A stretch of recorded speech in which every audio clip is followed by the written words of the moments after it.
بے نظیر کے جسم پر زخم کا ایک بھی نشان نہیں کہ بے نظیر کو لیزر گن سے مارا گیا ہے جو عام آدمی کے پاس نہیں ہوتی. بھٹو صاحب کو جتنے پیپل پارٹی کے لوگ جھنڈے لے کے کھڑے تھے ملک اینڈ میں چھتوں پہ, تو زیرف نے کہا کہ آپ کے ساتھ حامی ہیں, ہم سب آپ کے ساتھ ہیں. تو بھٹو صاحب کو بیوقوف بنا کے اپنے لیے انہوں نے جگہ بنا لی. جب بھٹو صاحب یہ تقریر کر رہے تھے نا تو فاروق پراتا صاحب ہمارے پاس بیٹھے ہنس رہے تھے کہ دیکھو یار میرے جھوٹے انٹرویو نے کہاں سے کہاں تک پہنچا دیا. وہ ان کا فیک انٹرویو تھا. تو یہ کوئی پلاننگ کر رہے ہیں پاکستان میں کوئی گڑبڑ کی, لندن میں بیٹھ کے پلاننگ کر رہے ہیں. تو دوسرے دن واجد شمس الحسن نے لندن پلان کے نام سے خبر شائع کر دی جو بڑی چلی مقبول ہوئی. حالانکہ وہ ایک من گھڑت کہانی تھی اور وہ اس طرح سے کہیں پہنچ گئی. لوگ آج بھی لندن پلان کا ذکر کرتے ہیں. حکیم سعید صاحب نے ایک تقریب میں تقریر کرتے ہوئے کہا کہ میں نے کبھی سرکاری پیٹرول کا ایک قطرہ بھی استعمال نہیں کیا ذاتی استعمال میں.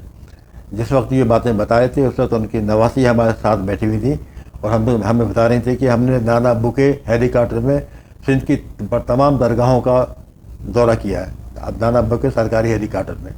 تو آپ سمجھ جائیں کہ بچے کتنے سچے ہوتے ہیں. انہوں نے گورنر بن کے آ گئے. انہوں نے دعویٰ کیا تھا کہ اس میں آئی جی پولیس کا ہاتھ ہے جو خود اپنے ہاتھ سے بہت سے لوگوں کو قتل کرتے ہیں. تو کہنے کہ 2 کروڑ روپے ہیں صرف.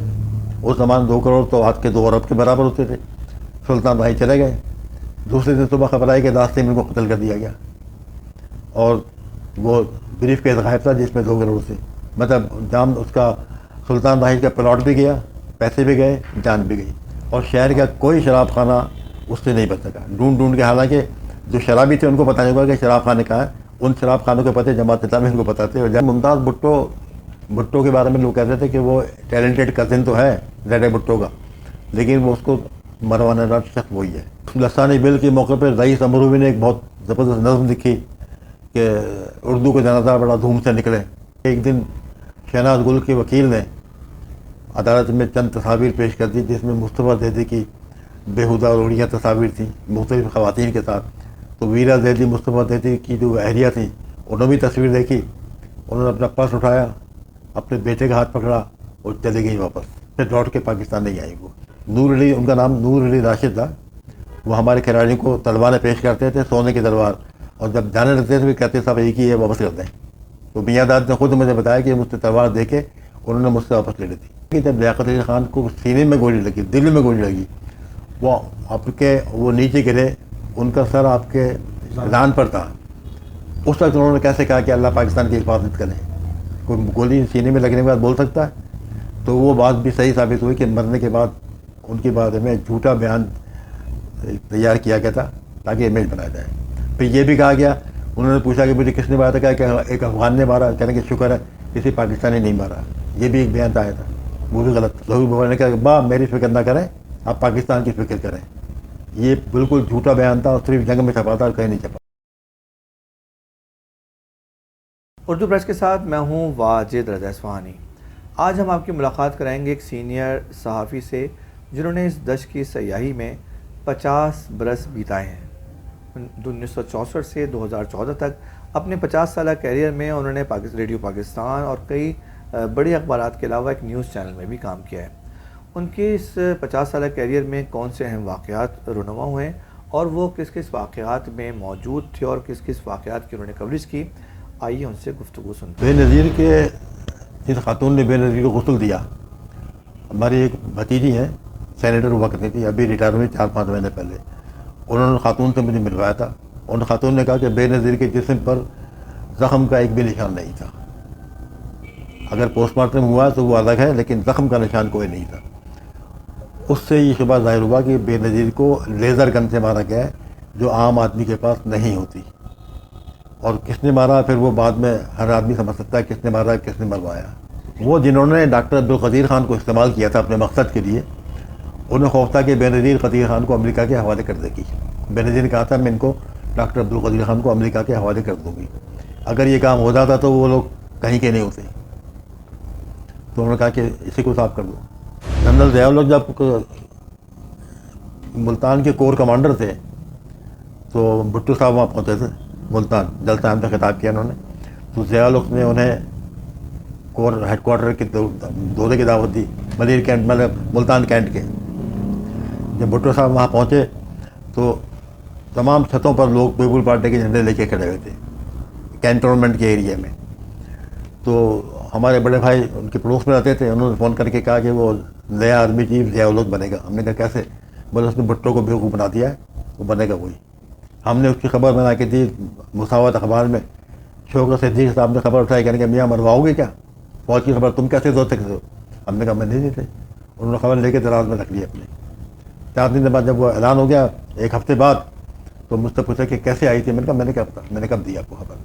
میاں بکواس کرتے ہو. میں نے کہا بکواس نہیں کرتا, آپ نے میری بات پہ بھروسہ نہیں کیا, ختم بات. وہ ضیاء الحق نے ان کی وہ کی تھی نا, بھٹو صاحب کو جتنے پیپل پارٹی کے لوگ جھنڈے لے کے کھڑے تھے ملک اینڈ میں چھتوں پہ, تو ضیاء الحق نے کہا کہ آپ کے ساتھ حامی ہیں, ہم سب آپ کے ساتھ ہیں. تو بھٹو صاحب کو بیوقوف بنا کے اپنے لیے انہوں نے جگہ بنا لی, اور 4-5 لوگوں کو سپر سیڈ کر کے بن گیا تھا وہ, جس میں چودھری نثار کے بھائی چودھری افتخار بھی ہوتے تھے, جن کا نمبر تھا, جو سپر سیڈ ہو گئے تھے بیچارے. ہمارے ساتھی تھے فاروق پراتا صاحب, برشیق اخبار کے بڑے سینئر رپورٹر تھے, اور اتفاق سے وہ کسی زمانے میں کابل چلے گئے پراتا فیملی کے تجارت کے سلسلے میں. ان کو وہاں ان کا اپنا سول ایجنٹ بنا دیا, کچھ ان کا مینیجر وغیرہ بنا دیا. انہوں نے وہاں بیٹھ کر اپنی الفتح اخبار میں, ارشاد راؤ کے اخبار میں انٹرویو شائع کیا ان کا, سردار داؤد کا. وہ انٹرویو ہم نے مساوات میں شوکت صاحب نے ریپروڈیوس کیا, دوبارہ شائع کیا. بھٹو صاحب وہ انٹرویو لے کر ڈنڈی کوتل پہنچ گئے اخبار لے کر. انہوں نے ایسے اخبار لہرا کے کہا کہ دیکھو سردار داؤد تم بکواس کرتے ہو, گنجے داؤد, میں تو یہ گھر کر دوں گا, وہ ایسے کر دوں گا. جب بھٹو صاحب یہ تحقیق کر رہے تھے نا, تو فاروق تو پراتا صاحب ہمارے پاس بیٹھے ہنس رہے تھے کہ دیکھو یار میرے جھوٹے انٹرویو نے کہاں سے کہاں تک پہنچا دیا. وہ ان کا فیک انٹرویو تھا. اخبار میں کام کرتا تھا, دن بھر میں پریس کلب میں ہوتا تھا, رات میں اخبار کا دفتر میں کام ہوتا تھا, نائٹ شفٹ شام کے اخبار میں تھا, تو رات 10 بجے کام شروع ہوتا تھا. ہم لوگ پھر پریس کلب سے کبھی کبھار ایف پی ہوٹل ہے میٹروپول کے سامنے, وہاں چلے جایا کرتے تھے. وہاں جی شمس الحسن, قطب الدین, احسن فضل, محمد جامی, ابو طالب نظامی, لطیف احمد, پروفیسر لطیف احمد خان وغیرہ سب بیٹھا کرتے تھے. کبھی کبھی جعفر بھی رامی آ جاتے تھے, علامہ تنویر احمد ڈان اخبار والے وہ آ جاتے تھے. تو اس دن اخبار کی چھٹی تھی, تو وادی صاحب تلاش میں تھے کہ کل شام کے اخبار کی ہیڈ لائن کیا ہو, کیونکہ کل شام کا اخبار چھپے گا, صبح کے اخبار نہیں چھپیں گے. ایسی سوچ بچار میں تھے کہ اچانک لطیف احمد خان بڑے ذہین آدمی تھے, اسلامیہ کے پولیٹیکل سائنس کے پروفیسر تھے, وہ بہت ذہین آدمی تھے. انہوں نے کہا کہ یار وہ بگٹی صاحب بھی وہاں پر ہیں, شیر محمد بلوچ بھی وہاں پر ہیں, شیر محمد بلوچ رکھتے تھے, اس کو جنرل شیروف کہتے تھے ان کو, اور عطا اللہ مینگل بھی وہاں پر ہیں, اور شاید بلنجو صاحب وہاں پر ہیں, 4-5 بلوچ رہنما وہاں پر ہیں, اکبر بگٹی ہیں موجود ہیں. تو یہ کوئی پلاننگ کر رہے ہیں پاکستان میں کوئی گڑبڑ کی, لندن میں بیٹھ کے پلاننگ کر رہے ہیں. تو دوسرے دن واجد شمس الحسن نے لندن پلان کے نام سے خبر شائع کر دی, جو بڑی چلی مقبول ہوئی. حالانکہ وہ ایک من گھڑت کہانی تھی جو پروفیسر لطیف احمد خان نے کے ذہن کی پیداوار تھی, اور وہ اس طرح سے کہیں سے کہیں پہنچ گئی. لوگ آج بھی لندن پلان کا ذکر کرتے ہیں. ہاں, حکیم سعید صاحب کے بڑا امیج بنا ہوا ہے ماشاء اللہ, بہت ان کی تعریفیں ہوتی ہیں.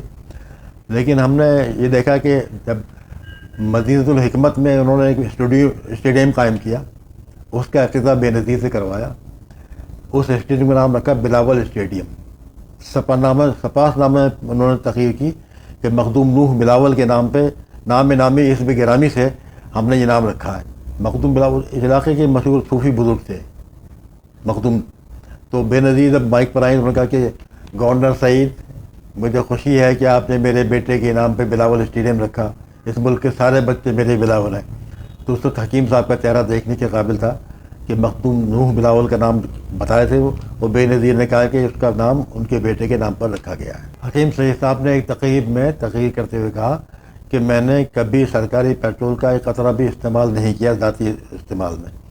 جس وقت یہ باتیں بتائے تھے اس وقت ان کی نواسی ہمارے ساتھ بیٹھی ہوئی تھی, اور ہمیں بتا رہی تھی کہ ہم نے نانا ابو کے ہیلی کاپٹر میں سندھ کی تمام درگاہوں کا دورہ کیا ہے, نانا ابو کے سرکاری ہیلی کاپٹر میں. تو آپ سمجھ جائیں کہ بچے کتنے سچے ہوتے ہیں. نواز شریف صاحب ہر جمعے کو کراچی آتے تھے اور 4-5 گھنٹے گزارتے تھے. کبھی لوگ ان سے ملنے آتے تھے, کبھی ایسے وفود سے ملتے تھے, کبھی انفرادی لوگوں سے ملتے تھے. اس دن 2 لوگ ملنے آئے. ایک رفیق حسین چمن صاحب تھے جنہوں نے ایک پہلی رنگین فلم بنائی تھی پاکستان کی, وہ اپنا کیسٹ ان کو دینے آئے تھے, رفیق چمن صاحب. دوسرے حکیم سعید صاحب تھے. جب رفیق چمن صاحب کی ہم نے خبر دے دی اور حکیم سعید صاحب جانے لگے, تو میں نے ٹیلی فون اٹھایا فون کرنے کے لیے. تو ان کے پی آر او نے کہا کہ یہ خبر نہیں ہے. میں نے کیا بولا حکیم صاحب آئے نہیں تھے. میں تو ان کا اشارہ تھا کہ یہ خبر نہیں جائے گی. تو میں نے کہا اچھا نہیں جاتی. کہنے کہ نہیں حکیم صاحب آئے, نہ حکیم صاحب آئے, نہ ملے, نہ کچھ کیا, نہ کچھ کیا. میں نے کہا ٹھیک ہے. کیا باتیں ہوئی, حکیم صاحب کون سی فائل لائے تھے, اس فائل میں کیا تھا کیا نہیں تھا. 4 دن بعد حکیم صاحب کا قتل ان کے دواخانے کے سامنے کر دیا. ان کے قتل کے الزام لگا, اس میں نواز شریف نے الزام لگایا کہ حکیم صاحب کو ذوالفقار حسن نے قتل کیا ہے. جب نواز شریف کی پریس کانفرنس ختم ہو گئی تو شام کو اس کے جواب میں MQM کی پریس کانفرنس تھی. ہم وہاں بھی پہنچے. بس ان کی سینئر قیادت موجود تھی, سلیم شہزاد, ڈاکٹر فاروق صاحب, ڈاکٹر عمران فاروق, طارق جاوید وغیرہ سب تھے. تو میں نے پوچھا ان سے, کہنے کہ یہ ایک صاحب ہمیں سب کو کولڈ ڈرنک پلا رہے تھے. تو میں نے کہا کہ یہ کون ہے, حالانکہ وہ MPA تھے, جانتا نہیں تھا ان کو میں. تو کہنے کہ ذوالفقار حیدر ہے. میں نے کہا ان کو تو نواز شریف نے کہا کہ حکیم صاحب کو قتل انہوں نے کیا ہے. کہنے کہ تو پکڑ لیں آ کے پھر اگر کیا ہے تو. پھر ذوالفقار حیدر کو یہ سنا گیا ہے, ہو سکتا ہے کہ غلط ہو, ذیشان کاظمی نے اس کو ایران بھیجا تھا, جو بعد میں مرتضیٰ بھٹو قتل کیس میں ملوث تھا. ذیشان کاظمی ذوالفقار حیدر کو بچانے کے لیے, حالانکہ وہ انوالو نہیں تھا, وہ تھا ہی نہیں وہاں پر. اس وقت کی گورنر, اس کے معین الدین حیدر صاحب نے قائم مقام گورنر تو وہ تھے اپنے اسپیکر قومی اسمبلی نواب مرزا. اس کے بعد جب حکومت تختہ وختہ الٹا تو معین الدین حیدر گورنر بن کے آ گئے. انہوں نے دعویٰ کیا تھا کہ اس میں IG پولیس کا ہاتھ ہے, جو خود اپنے ہاتھ سے بہت سے لوگوں کو قتل کرتے ہیں. سلطان راہی ہمارے حیدرآباد کے ساتھی تھے, مرزا محمد بیگ, وہ اسلام آباد ریڈیو آ گئے تھے, ان کی بیگم کا ٹرانسفر ہو گیا تھا وہاں, تو ریڈیو اسلام آباد بھی انہوں نے پروگرام کرنا شروع کر دیا. ایک دن میری ڈیوٹی تھی نیوز میں باہر نکلا تو کہنا کہ ابھی مجھے فون کیا انہوں نے کہ آپ ہیں. میں نے کہا ہوں. بلا ابھی کچھ دیر رک جائے. میں نے کہا کیا ہوا, خیریت ہے؟ بولا آپ کو اس شخصیت سے ملوانا ہے. میں نے کہا ٹھیک ہے. میں باہر کھڑا ہو گیا لان میں, اتنے میں وہ مرزا محمد بیگ سلطان راہی کے ساتھ باہر آئے اور ملوائے ان سے. میں تو ظاہر ہے سلطان راہی صاحب کو کون نہیں جانتا, بڑی خوشی ان سے. کہنے کہ بھائی یہ پلاٹ بٹنا بیچنے آئے تھے, ایک سندھ کے ایک سیاستدان کو پلاٹ بیچا ہے انہوں نے, زمیندار کو, یہ پلاٹ کے پیسے لے کے جا رہے ہیں. میں نے کہا اچھا کوئی بات نہیں, لے جائیں. تو میں نے کہا پوچھا بھائی یہ آپ ساتھ لے جائیں, پیسے لے جائیں, جیسے ان کی مرضی, مالک اس کے. تو کہنے کہ 2 کروڑ روپے ہیں صرف. اس زمان 2 کروڑ تو آج کے 2 ارب کے برابر ہوتے تھے. سلطان بھائی چلے گئے. دوسرے دن صبح خبر آئی کہ راستے میں ان کو قتل کر دیا گیا, اور وہ بریف کیس غائب تھا جس میں 2 کروڑ سے, مطلب جام اس کا سلطان راہی کا پلاٹ بھی گیا, پیسے بھی گئے, جان بھی گئی.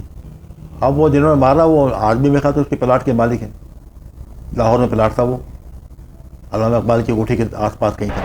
پولینڈ کے نائب وزیر خارجہ, پولینڈ کے وزیر اعظم اور نائب وزیر خارجہ وغیرہ آئے تھے وہاں پر, کراچی ایئرپورٹ پر آئے تھے. اور ہم اس کی کوریج ہم نے کوریج تو کے لیے نہیں گئے تھے, اس کو لینے گئے تھے حسن کے بھائی کو. تو وہاں یہ واقعہ ہوا کہ اس کا کہ یہ جو کھانے کی گاڑی, کیٹرنگ جو گاڑی چلاتی وہیکل PID کی, اس کا ڈرائیور نے گاڑی ان کے اوپر چڑھا دی.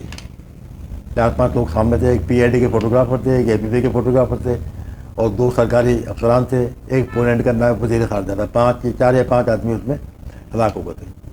اس کے بعد ہمارے ایک سینئر فوٹوگرافر نے دعویٰ کیا کہ اس شخص نے دعویٰ کیا کہ اسلام زندہ باد اور پاکستان زندہ باد اور جماعت اسلامی زندہ باد کے نعرے لگا, حالانکہ یہ واقعہ بالکل نہیں تھا. انہوں نے کہا سب چیزیں میرے کیمرے میں موجود ہیں. جب ان سے پوچھا کہ تصویریں کہاں ہیں تو کہا کہ میرا کیمرہ چوری ہو گیا. وہ بات جھوٹ ثابت ہوئی. پھر فیروز عبداللہ کا مقدمہ چلا, ہم لوگ جاتے تھے, اس کے مقدمے کی سماعت ہوتی تھی, اس کو سزائے موت سنائی گئی. پھر سزائے جب اس کو پھانسی ہوئی تو ہم 4-5 دوستوں نے مل کے طے کیا کہ ہم یہ جب پورا واقعہ کور کیا تو پھانسی بھی کور کریں. تو ہم وہاں گئے, پوری رپورٹنگ کی. رحمان گل صاحب نے درخواست کی, ہم نے تو کہنے کہ تمہارا دماغ خراب ہے, تم کسی کو پھانسی دیکھنا چاہتے ہو. ہم نے کہا یہ بہت بڑا واقعہ ہے. رحمان گل سندھ کے گورنر تھے, انہوں نے منع کر دیا. ہم نے کہا بہت بڑا واقعہ ہے, جتنا ملک بدنام ہوا ہے اسی طرح سے ملک کا پھر نام بھی ہوگا کہ اس کو سزا ہو رہی ہے. وہ تیار ہو گئے. ہم 4-5 دوست تھے, ہمارے ساتھ کنور افضالی تھے جنگ اخبار کے, دا نیوز کے قطب الدین احمد تھے, اور اقبال زیدی مشرقی فوٹوگرافر, علی اختر رضوی مشرقی رپورٹر, حیدر امام حریت کے رپورٹر, اور میں. ہم لوگ ایک وہاں گئے, ہم نے سب اپنا واقعہ دیکھا. جب اس کو فیروز عبداللہ کو پھانسی ہوئی تو اس وقت SDM صاحب کا ہونا ضروری ہوتا ہے.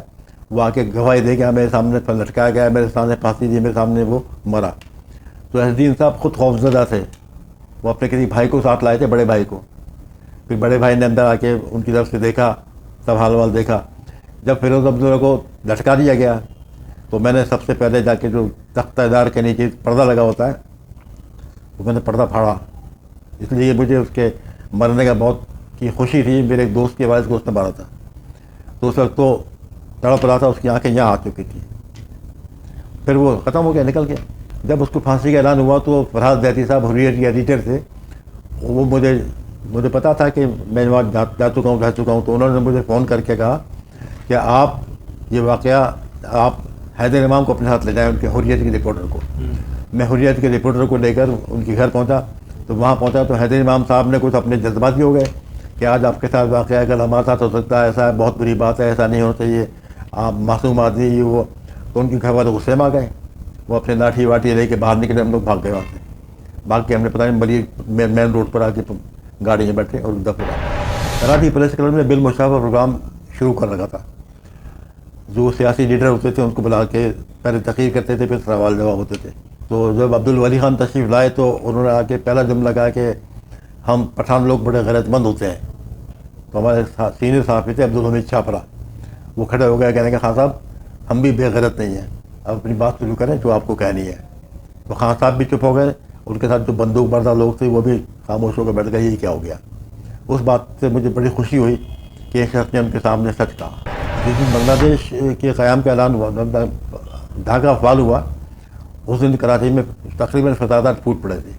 اور ان فسادات کے پیچھے بھی ایک مذہبی یا سیاسی جماعت تھی جس نے آرام کے ساتھ لوگوں میں اشتعال پھیلایا, جماعت اسلامی. اور شہر کا کوئی شراب خانہ اس سے نہیں بچ سکا, ڈھونڈ کے. حالانکہ جو شرابی تھے ان کو پتہ نہیں ہوا کہ شراب خانے کہاں ہیں, ان شراب خانوں کے پتے جماعت اسلامی ان کو پتہ تھے, اور زیادہ کہ سب کا توڑ پھوڑ کر رہے تھے. اور USIS کے دفتر میں وہ لیڈی پرسن کے سامنے وہ کرتا تھا, وہاں سے لوگ ٹائپ رائٹر وغیرہ چرا کے جا رہے تھے. وہ ان کو پتہ نہیں تھا کہ شراب خانے توڑ رہے ہیں, لیکن وہاں سے چیزیں چرا کر بھاگ رہے تھے. وہ سب ہم نے اپنے آنکھوں سے دیکھی. پھر ہم جب وہاں سے ادھر آئے, صدر میں ایک بڑا مشہور وہ ہے Hijaz butter supply, Empress market اور ریگل سنیما کے درمیان. تو میں وہاں کھڑا تھا, تو محمود صاحب نے کہا کہ بھاگو. میں نے کہا کیا بولا, بھاگو. محمود صاحب 2-4 لوگ تھے, میں بھاگا, لیکن میں بٹر سپلائی کے دکان کے اندر گھس گیا. محمود صاحب بھی اس کے اندر آ گئے, اس نے کنڈی لگا دی. اس کے بعد جب حالات بہتر ہوئے تو ہم وہاں سے نکلے. تو کہنے کہ تم کیوں پھنس گئے تھے یہاں پر؟ میں نے کہا آپ بھی تو پھنس گئے تھے. بولا ہم تم وہاں سے بھاگ کر آ رہے ہیں. میں نے کہا میں ادھر سے بھاگ کر آ رہا ہوں. تو اس طرح سے ہم بچ پائے. اگر محمود صاحب نہیں کہتے تو یا تو میں پٹ جاتا یا پکڑا جاتا. لسانی بل میں اصل میں یہ ہوا تھا کہ ممتاز بھٹو کے بارے میں لوگ کہتے تھے کہ وہ ٹیلنٹڈ کزن تو ہے زیڈ بھٹو کا, لیکن وہ اس کو مروانے والا شخص وہی ہے. اس نے اپنا بھٹو ہو سکتا ہے بھٹو اس کے ساتھ شریک ہوں, لیکن اس نے لسانی بل پیش کیا انہوں نے کہ سندھی زبان قومی زبان ہوگی. پھر اس لسانی بل کے موقع پہ رئیس امروی نے ایک بہت زبردست نظم لکھی کہ اردو کا جنازہ بڑا دھوم سے نکلے. جنگ کی دونوں پیج پر, فرنٹ اور لاسٹ پیج پر سیاہ حاشیے میں چھپی ہوئی. اس نے اس کو آگ لگائی. پھر وہ فساد بڑھتے چلے گئے. اب وہ جب لسانی فسادات ہوئے تو میں اس زمانے میں علاقہ آباد میں رہتا تھا میں, تو اور آغاز اخبار میں کام کرتا تھا. میرے ساتھ اسٹار اخبار کے رپورٹر تھے اقبال آفندی, جو بعد میں PIE میں PR ہو گئے تھے, آج کل امریکہ میں ہے وہ. ہم دونوں اقبا اسکول کے پاس کھڑے تھے. اتنے میں ہم نے دیکھا کہ کچھ پولیس والے گاڑی سے اترے اور اندر جا کے لوٹ مار شروع کر دی. ایک لہسن پیاز والا بیٹھا تھا بیچارہ, 4-5 قصائی بیٹھے تھے, کچھ اور سبزی والے بیٹھے تھے.